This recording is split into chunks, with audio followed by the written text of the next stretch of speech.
Transform your spreadsheets into powerful task management tools with just a few clicks. Here's how to add checkboxes in Google Sheets. First, open your Google Sheet where you want to add the checkboxes. Let's say we have a list of tasks in column A, and we want to track their completion in column B.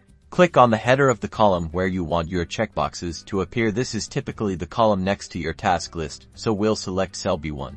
Now, navigate to the Insert menu at the top of your screen. From the Insert menu, select the Checkbox option. Instantly, you'll see a checkbox appear in the cell you selected.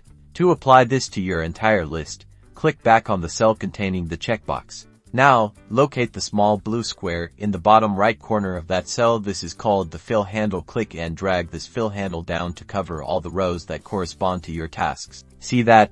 Your column is now filled with interactive checkboxes, ready to help you mark tasks as complete. You can now simply click each checkbox to toggle its state, marking your progress as you go. This makes managing your projects and to-do lists incredibly visual and efficient. And that's it.